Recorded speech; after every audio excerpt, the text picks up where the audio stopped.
Novamente, boa noite a todos. Eu inicio dizendo que, embora nós tenhamos, aparentemente, alguns temas que poderiam estar soltos, nós vamos ver que eles estão todos costurados até o término desse nosso encontro.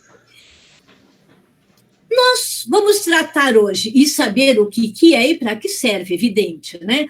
Pranayama, Tattvas, a yoga do globo azul e a yoga dos 5 elementos. Para começar, é bem interessante que nós busquemos reflexões, que eu brinco, né? Reflexões iniciais são muito importantes para até nós nos enquadrarmos naquilo que estamos pretendendo trabalhar. Hoje, a maioria das pessoas só reclamam do mundo, da situação, do isolamento, etc., porque provavelmente não entenderam o papel de como as coisas ocorrem, qual é o nosso propósito dentro desse grande plano arquetipal, e provavelmente não estejam vivenciando toda a potencialidade que carregamos desde nascer. Também eu acredito que a maioria queira até sair dessa zona de conforto, dar uma guinada na vida e entender os mistérios universais.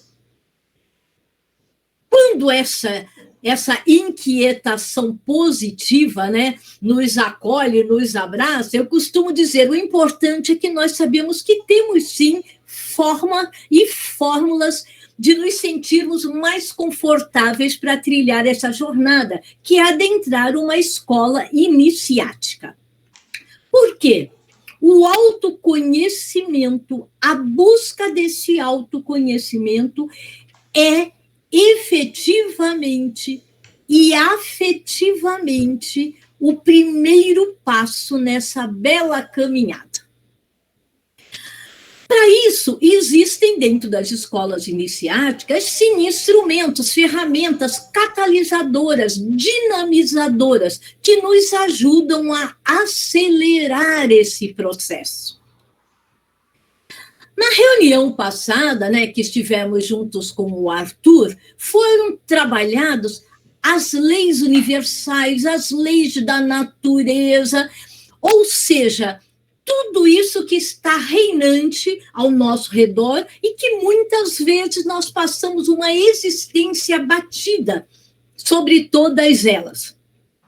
Coloquei a estátua aqui do pensador, né, do Auguste Rodin, e trago uma frase do fundador da Sociedade Brasileira de Biose, que ele diz que a melhor forma de iniciação é meditarmos sobre os conhecimentos adquiridos.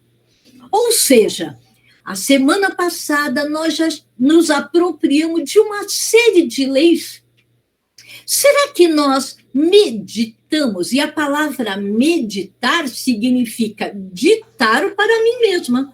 Será que eu parei, olhei, que sentido aquilo fez ou não fez para mim? Que significado eu dei aquilo ou não dei nenhum? Porque já começa o processo neste momento. As grandes premissas universais, dentre todas aquelas trabalhadas que são de iguais importâncias, nós vamos ver hoje que a lei da evolução, quando ela diz que tudo traz em si, de uma forma imanente, ou seja, de uma forma já latente, a tendência à evolução, ou seja, tudo evolui de diferentes ritmos, pelo amor ou pela dor, mas tudo que está manifestado no universo evolui. É a grande lei universal e a lei da evolução. A outra lei é a lei da vibração. Tudo é energia em movimento, nada está parado no universo. A lei dos ciclos, tudo é cíclico na natureza. Nasce, cresce, atinge um apogeu, declina. E nós vamos ver outros a partir desse. E de uma forma que esse movimento progressivo na natureza, ela busca o quê? Equilibrar. E equilibrar o que? A grande lei equilibrante é a lei da ação e reação, mais conhecida como a lei do karma.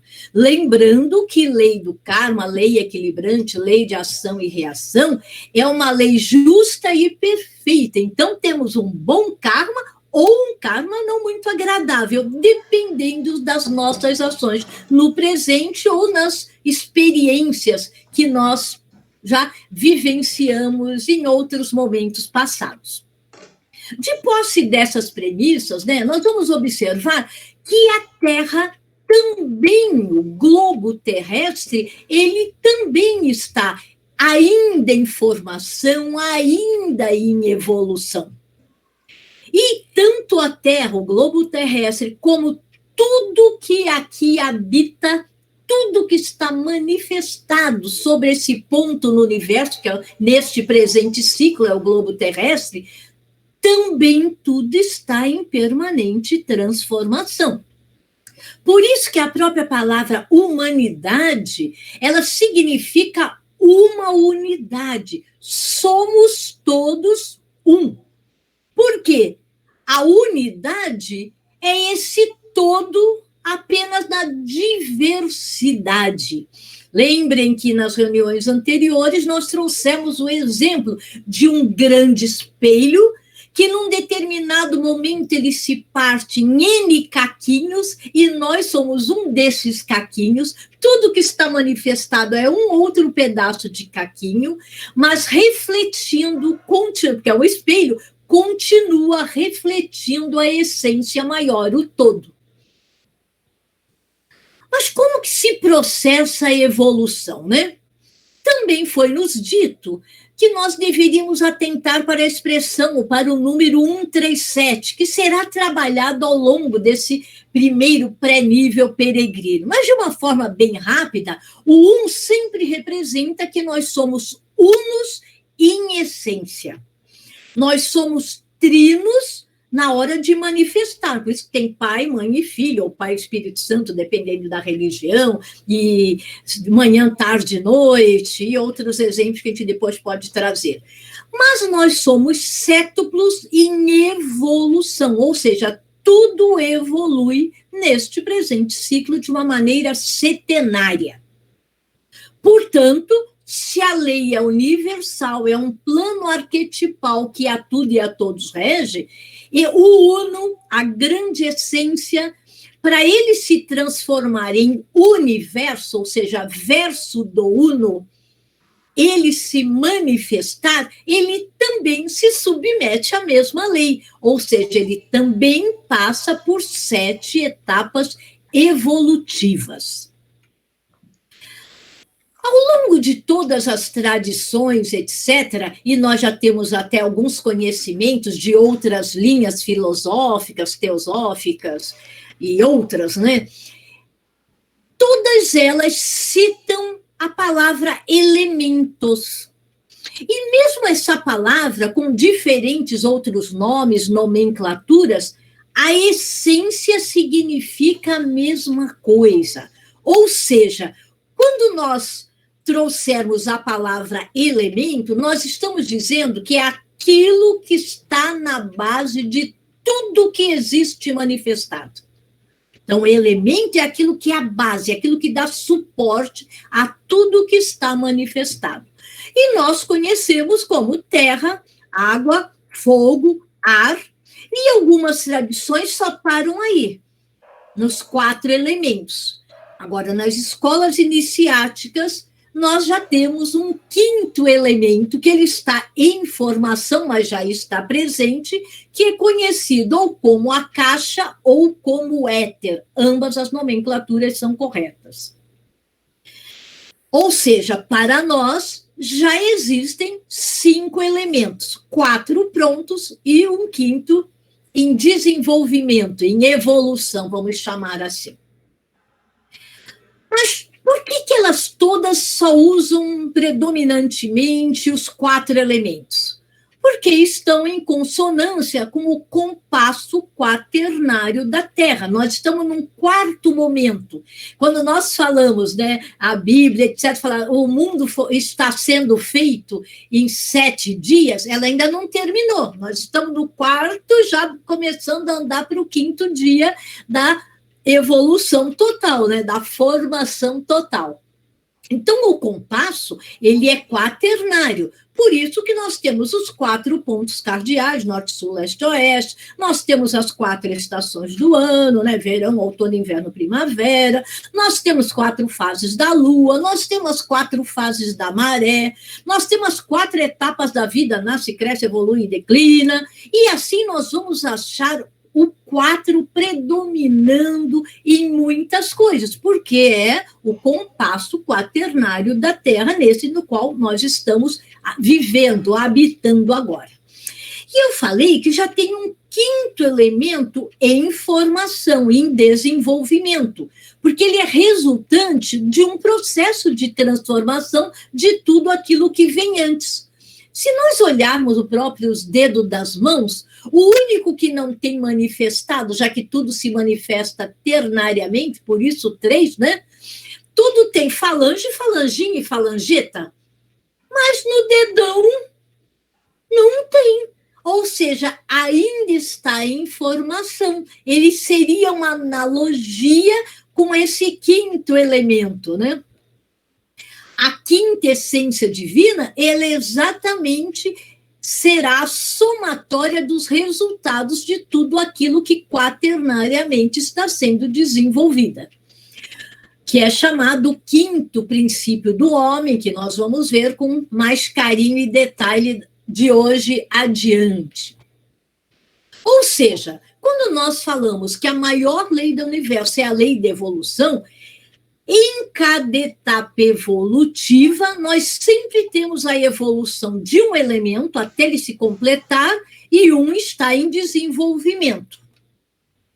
Quando a gente fala em 5 elementos, nós vamos ver como é que nós chegamos nesses 5, né?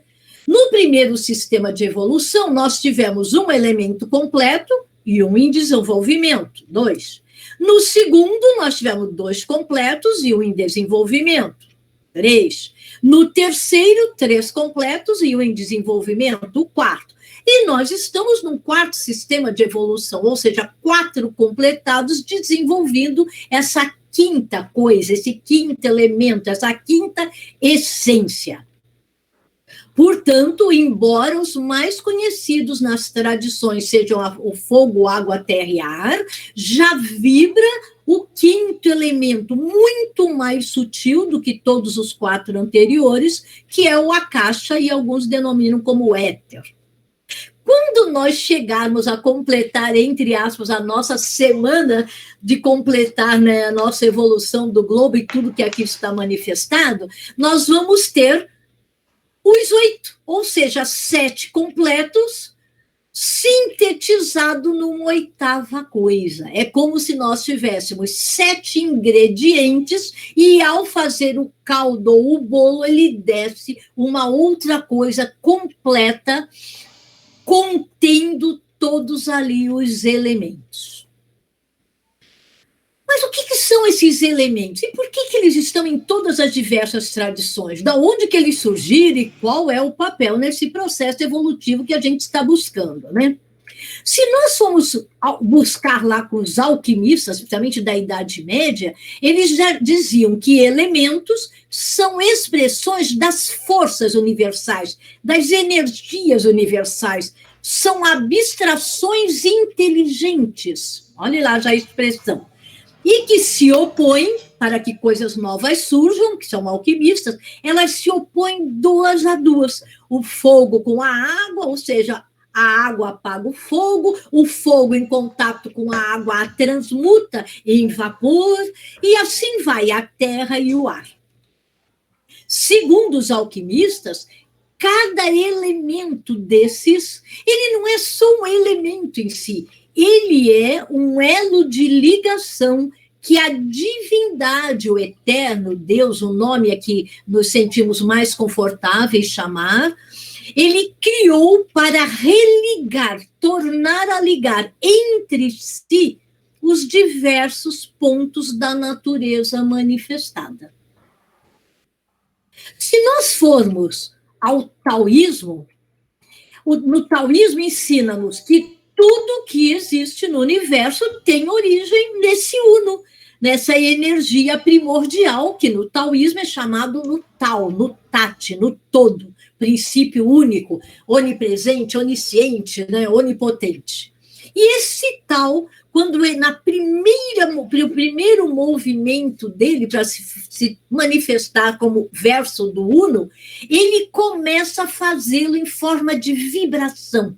Então, as energias se colocam em movimento e, a princípio, geram duas energias aparentemente antagônicas. Mas não é antagônica, não é oposta. Elas são complementares entre si, que no taoísmo é chamado Yin e Yang. Yin trazendo a potência do negativo, lembrando que negativo não é aquilo que é ruim, é aquilo que complementa o positivo, que é o Yang, ou Yang, né? E a partir da combinação Yin com Yin, Yin com Yang, Yang com Yin, e essas diferentes mutações, surgem tudo aquilo que está manifestado no universo.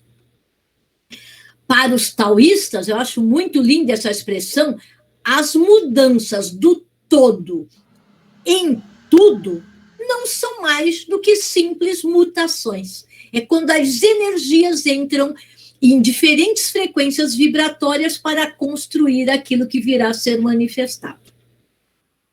Se nós tivermos, né, ou já passamos por tradições cristãs, católicas, etc., ela também está presente, né, na Bíblia, etc., quando está lá, no princípio era o verbo. E o verbo se fez carne. O que é o verbo? O verbo é o som em movimento, é a energia em movimento. E à medida que ela se coloca em movimento, nessas diferentes frequências vibratórias, esse verbo se torna carne, carne sendo sinônimo de matéria. Então, o verbo é som, é energia em vibração. A matéria nada mais é do que o espírito quando ele está densificado. Portanto, o espírito é essa mesma matéria quando ela se sutiliza. Por isso que até Einstein já dizia que espírito e matéria são as mesmas coisas, apenas em frequências vibratórias diferenciadas. Ele buscava provar isso através da própria física, né? Quando estudava as energias universais. Quando a gente traz isso à luz da teosofia, lembrando que a palavra teosofia é a sabedoria dos deuses, é a sabedoria das idades, é aquela sabedoria permanente, porque ela assim ou é, ela não é propriedade de ninguém, porque ela é propriedade de todos.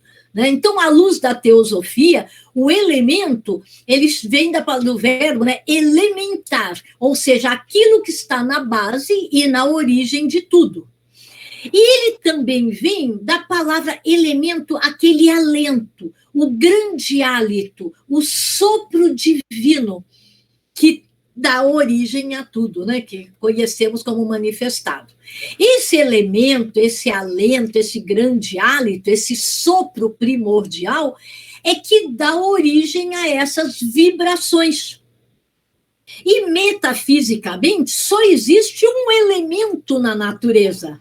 E é desse uno, desse único elemento, que vai se multiplicando nos espelhos, vamos chamar assim, que está a raiz do que a gente chama da deidade, da essência divinal, do arquétipo divino. Os 7 elementos, nós vimos, dos quais 4 já estão manifestados, 1 em manifestação, representam o véu, aquilo que encobre a divindade, a deidade. Mas como e onde surge? Bom, nesses ser primordial, Deus eterno, a grande mente universal, o grande arquiteto do universo, quando ele passa do plano da ideação, ou seja, ele ainda está planejando, está tudo pronto na grande mente cósmica, quando ele, nós brincamos, quando ele decide tornar real, manifestar-se, ele vai fazê-lo na lei setenária, ou seja, através das 7 etapas vibratórias, que são diferentes. Por isso é que possibilita a diferenciação de tudo que existe manifestado. Os alquimistas antigos, eles diziam, precisamos ter cuidado ao desvelar, não é revelar. Revelar é guardar 2 vezes, né? É desvelar, tirar os véus. Ele dizia, nós temos que ter cuidado ao tirar os véus sobre isso, porque se alguém detém, ele sabe, volta ao som primordial, tudo aquilo que está manifestado volta ao seio do eterno como energia una. Então, os alquimistas velavam, guardavam esses princípios da diferenciação através das frequências vibratórias. E os exemplos, né, em todas essas filosofias, etc., estão presentes setenariamente no heptacorde divino, né, aquela lira das 7 cordas, das 7 sons universais. Também está presente nas 7 cores do arco-íris, que nada mais é do que a branca luz ao passar num prisma e ela se divide em 7 outras. As 7 notas musicais, os 7 dias da criação, os 7 dias da semana, até o Walt Disney, que era o iniciado, e tem uma beleza iniciática no desenho, a Branca de Neve e os 7 anões, cada um com um gorrinho da cor do arco-íris, e a dança dos 7 véus, ou seja, nós devemos tirar os véus que encobrem esses mistérios, à medida que a dança que nós nos permitimos dançar na vida, a vivenciação das experiências, nos permitem. Todas essas forças sutis que são geradas por diferentes frequências vibratórias são denominadas de táttivas. Então, se nós tivéssemos que resumir numa frase bem curtinha, que só tivéssemos 1 segundo, olha, o que é tátiva? São forças sutis da natureza geradas por diferentes frequências vibratórias. Depois nós vamos ver ao longo dos nossos graus, com mais ainda propriedade e, eu digo, profundidade, o que é tátiva, né? Então, tátivas são essas forças sutis que, geradas por diferentes frequências vibratórias, mantêm, sustêm a matéria num dado estado. Ela é pura energia em movimento, ela é vibração. Ela imprime a essência, o princípio e a forma na matéria física tal qual nós conhecemos. E os táttivas se colocam em diferentes estados vibratórios para quê? Para executar diferentes papéis, diferentes funções no plano evolutivo, no mundo manifestado. Esses táttivas relacionam-se, portanto, com tudo que nós conhecemos, ou julgamos conhecer, né, na natureza manifestada, porque eles é que dão essa forma, que sustém todos os estados físicos da matéria. Os nomes que eu vou trazer, eles estão escritos em sânscrito. Então, quando a gente fala Prithvi é o Tátiva, então uma palavra sânscrita, é o Tátiva que mantém a matéria vibrando, tudo aquilo que nós conhecemos no estado sólido. Tudo aquilo, é o osso, é a montanha, tudo aquilo que é sólido e que para as outras tradições chamam elemento terra, e que não é só a terra, é tudo aquilo que se manifesta de forma sólida, ela é sustentada, formatada pelo Tátiva Prithvi. Quando nós falamos de apas é o Tátiva que mantém a matéria vibrando e a faz permanecer num estado líquido, que nas outras tradições se limitam a chamar de elemento água, mas é tudo aquilo que está manifestado como líquido. A lágrima, a saliva, o sangue. Então, não é só a água, é tudo aquilo que é liquificada, vamos chamar assim. Com a palavra tejas, é o tátiva, que mantém a matéria vibrando naquilo que nós chamamos em radiante. É a chama do fogão de gás, que é o elemento representado pelo fogo. Com a palavra sânscrita vayu, nós estamos tratando do tátiva, que mantém a matéria vibrando naquilo que nós conhecemos como estado gasoso, e que nas outras tradições são chamadas do elemento ar. E o akasha é o tátiva, que mantém a matéria vibrando tão sutilmente, é num estado etéreo. Por isso que alguns chamam éter. Em vez de akasha, chamam de éter. Tamanho estado de sutileza, que não perceptível ainda dentro dos nossos 5 sentidos, não bem desenvolvidos ainda por nós, né?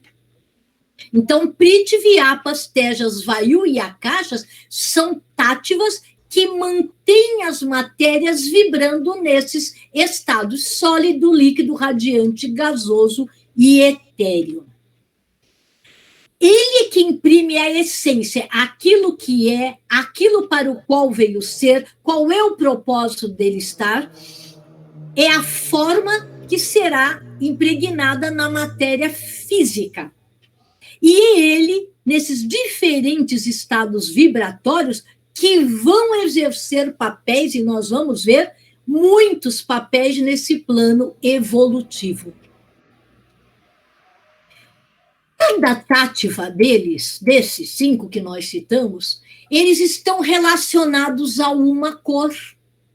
Ao término, nós vamos ver qual é essa cor ligada a cada uma delas, a uma forma geométrica, a um som, lembrando que o som é aquilo que vibra para mantê-lo naquela forma.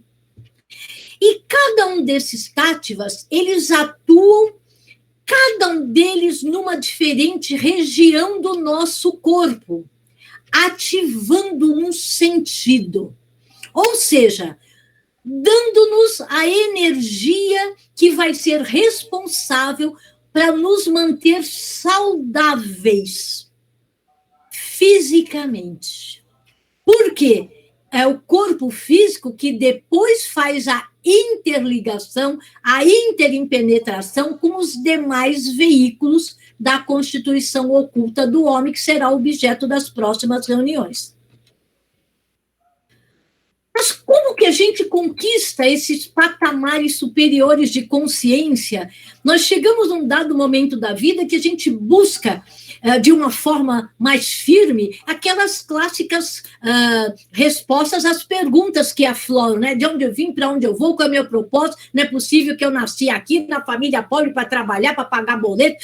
Tudo isso já nos propositadamente, quando surge a pergunta, quando ela aflora, é que a resposta também está gritando dentro de nós para também aflorar. E aí nós vamos ter que optar, aonde que eu vou buscar essas respostas, enquanto eu não as encontro dentro de mim? Nós temos 2 caminhos. A maioria da humanidade, ela fica na primeira, que a gente chama as escolas de conhecimento. Temos ótimas escolas de conhecimento, mas qual é o papel das escolas do conhecimento? É dotar-nos de saberes, ou seja, nos desenvolver o nosso mental concreto, o nosso intelecto, para que a gente possa, com alguns exercícios, começar a trabalhar nossos aspectos emocionais. Mas ela não é suficiente para nos trazer a transcendência dessas respostas.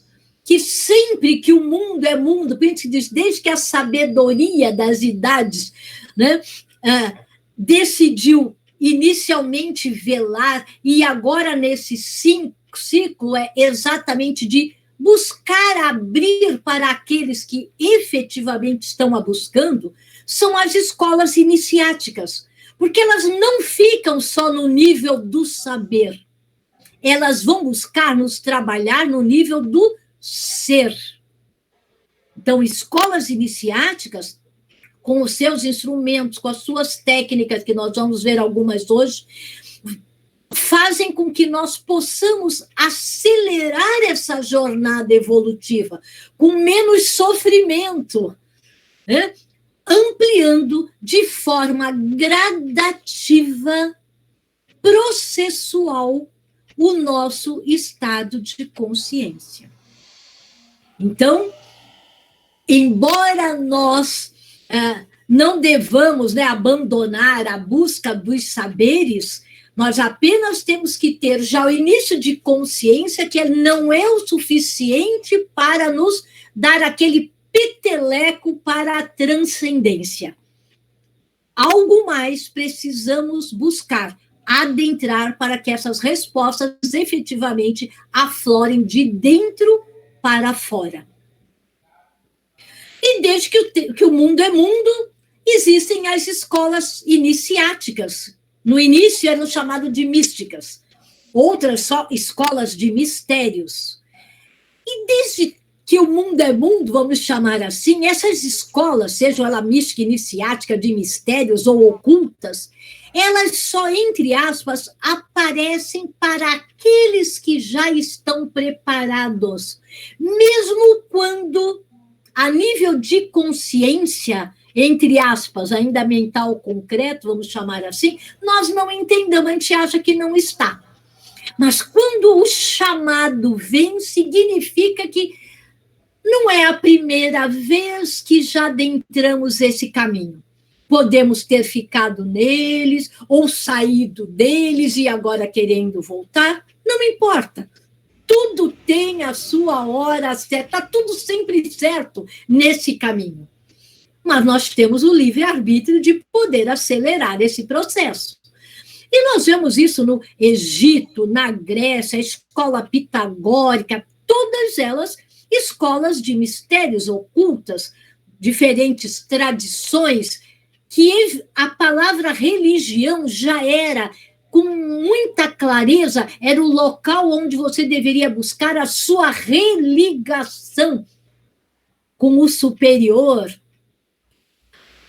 E os próprios avataras, que depois a gente vai tratar sobre isso, os grandes seres que nós conhecemos nas diferentes tradições ou religiões, mesmo ainda quando não sabíamos o que era religião, que era o grande religare, né, com patamares superiores, mas eu trouxe alguns deles, mas quando nós vamos estudar sobre eles, e são muitos, né, todos eles passaram por processos de iniciação.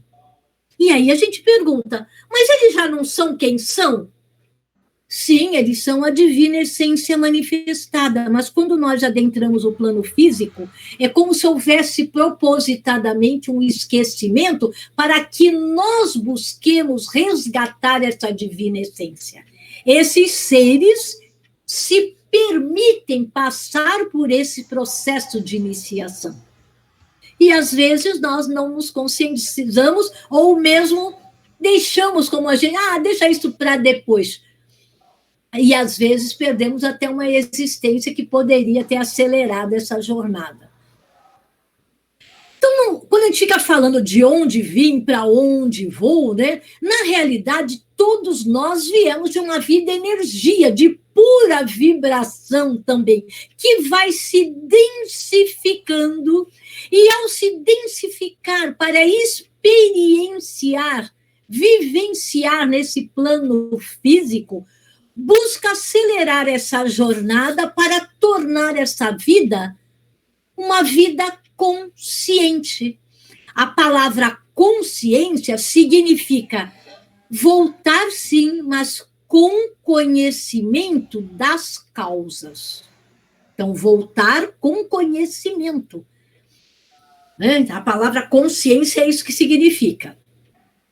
Se nós pegarmos o santo filósofo, Santo Agostinho, ele diz por que a gente tem que passar por um processo iniciático? Porque nós fomos deuses e disso nos esquecemos. E se nós somos uno com a divindade, para retornar ao seio dele, temos que nos sutilizar, ou seja, passar por um processo. E eu pensei em algumas frases deles bem iniciáticas, que ele diz assim: não há lugar para a sabedoria onde não há paciência. A jornada evolutiva exige paciência, persistência, porque vão nos ser colocados, né? A gente brinca, obstáculos, desafios para testar o nosso firme querer. Será que quer mesmo evoluir? Será que quer mesmo buscar patamares superiores de consciência? Ou é mero diletantismo ou curiosidade? E ele também diz que é melhor se arrastar pelo caminho iniciático do que correr fora dele, que não é nada fácil.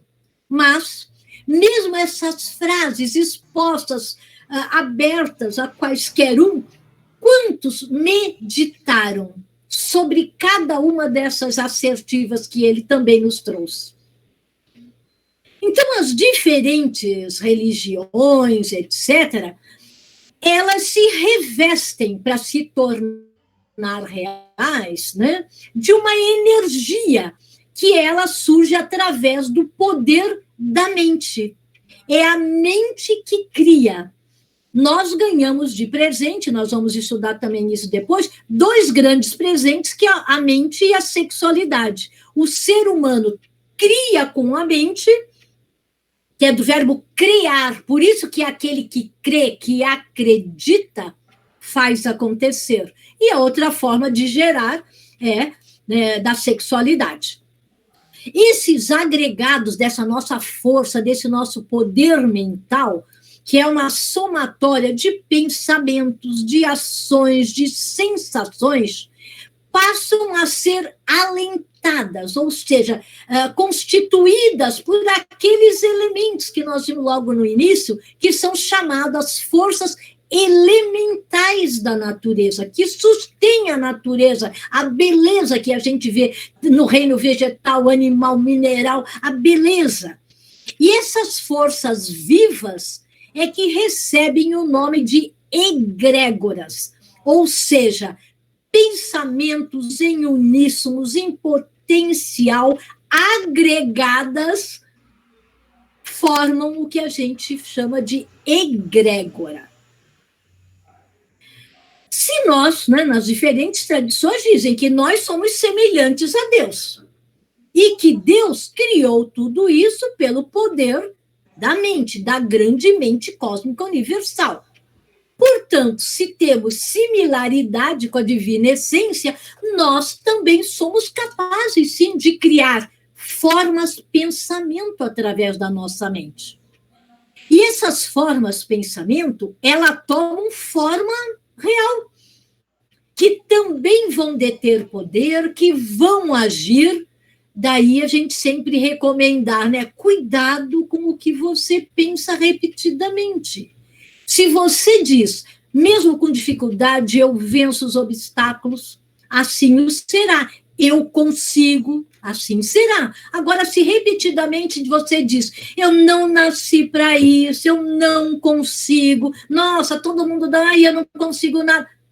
O universo só tem a palavra sim. Então, se você diz que não consegue, a grande mente vai dizer sim, você não consegue. Agora, se diz, eu consigo, mesmo com dificuldades, eu vencerei. Sim, você vencerá. Então, essas formas, pensamentos, estão agrupadas em formas de egrégoras. Daí, muito cuidado com o que nós pensamos. Como que a gente torna real esse divino em nós? Não basta ser crente, ou seja, não basta crer. Crer significa eu acredito, eu creio, mas eu não sei por quê, mas eu creio, eu acho que isso é verdade. O que nós buscamos uma escola de iniciação? Aquela fase da crença que é anterior, muito anterior, por isso que a gente chama sabedoria né, das idades. Por quê? É a sabedoria, aquilo que assim ou é, independente se ainda o compreendamos, que independente se ainda esse véu, essa deidade, nós ainda não conseguimos desvelar, tirar esses véus. Nas escolas iniciáticas, né? Quando nós mentalizamos, nós estamos criando com a mente, nós estamos dando vida, nós estamos plasmando. Por isso que quando nós estamos em meditação, yoga, etc., nós sempre procuramos mentalizar o bom, o bem, o belo, a paz universal, o amor universal, a justiça, a equanimidade, a prosperidade, a abundância do universo para todos.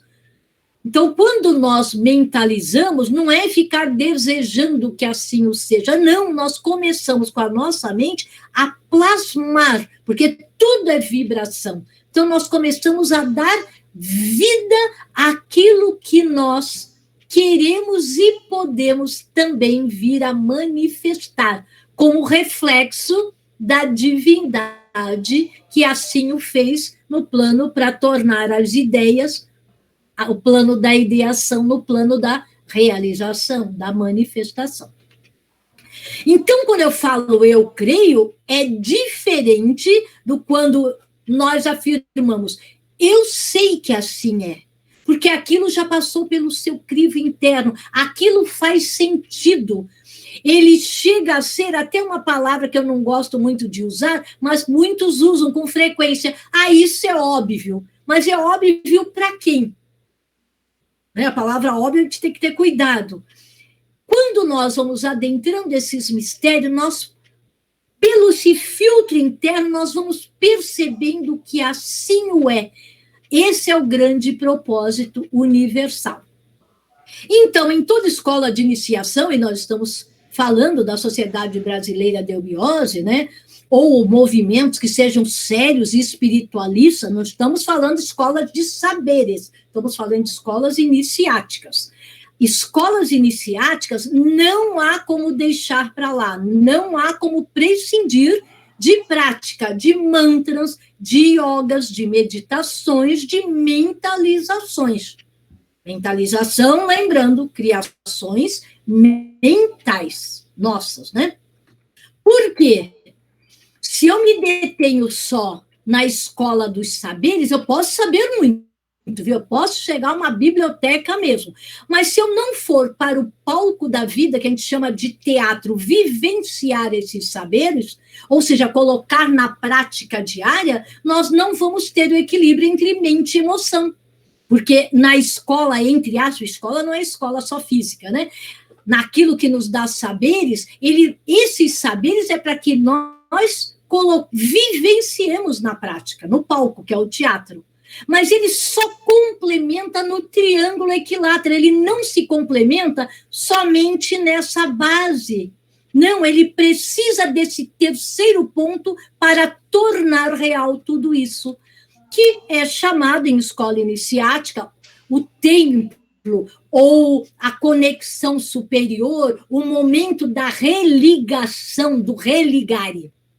Aí sim, com esse triângulo equilátero, nos é possibilitado acelerar a compreensão de todos, né, esses saberes universais, que não eram para nós até então desvelados. As coisas começam a se encaixar, a se costurar, fazer sentido, nos propiciando, nos facilitando esse caminho para o alto, para o divino, ou como o chamemos.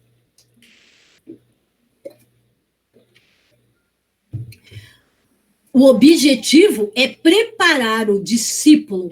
Nós preferimos a palavra discípulo do que aluno. A palavra aluno, vocês sabem, aluno é o sem luz. Não é que ela seja feia, porque o aluno, talvez, numa escola iniciática, é aquele que esteja até buscando a luz, né? Porque a palavra significa isso. Para Ou seja, o objetivo é nos harmonizar, nos equilibrar o nosso veículo mente e emoção, ou psíquico-emocional, que ainda a gente às vezes nem trabalha bem, para facilitar o entendimento desses conhecimentos que são transcendentais e vivenciar esses divinos saberes. Não é só ficar guardado entre nós. E servirmos de exemplos, porque as pessoas passam a admirar. Lembre-se que nós somos um caco do espelho. Admirar significa mirar-se através desse espelho. Então, olha a nossa responsabilidade, mesmo como caquinho, mas no caquinho está contido todo. Então, por quê? O que é yoga? Por que não prescinde da yoga?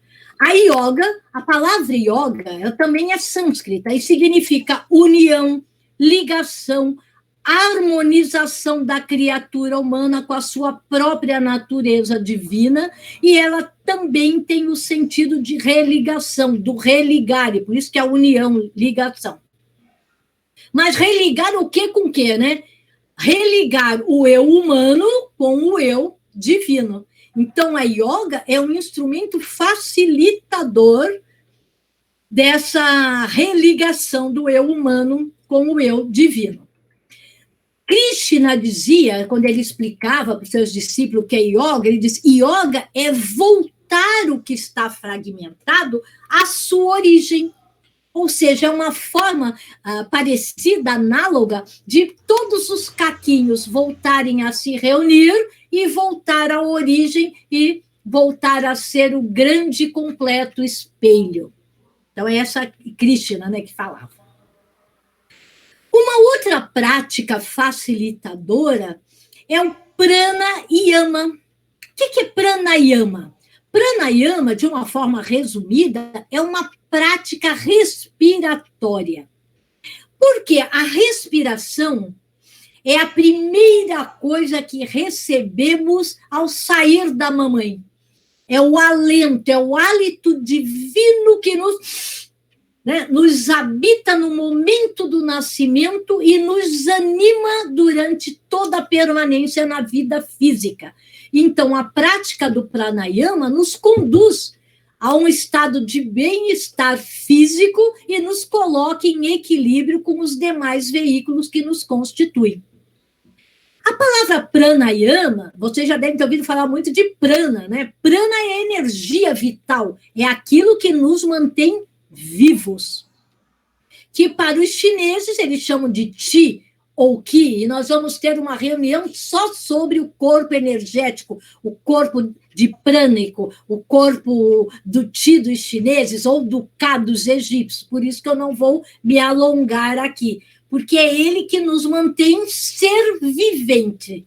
Em resumo, seria isso. Enquanto nós somos seres viventes, eles estão conosco. Quando aquilo que em primeiro lugar veio, ele nos abandona, passamos a ser apenas e temporariamente uma matéria que depois gradativamente vai se incorporar aos outros planos, né?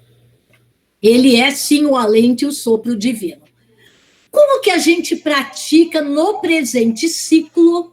Porque existem vários, os iogues, tem vários tipos de pranayama. Só que cada um deles é específico para o ciclo evolutivo. Nós estamos nesse quarto momento evolutivo. Então, eu não vou me ater às práticas respiratórias dos ciclos anteriores.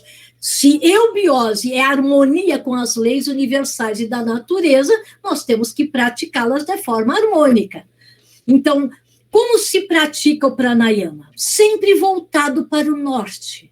O norte magnético, aquele da bússola, porque o norte é o ponto doador do alento divino, da saúde, da energia vital.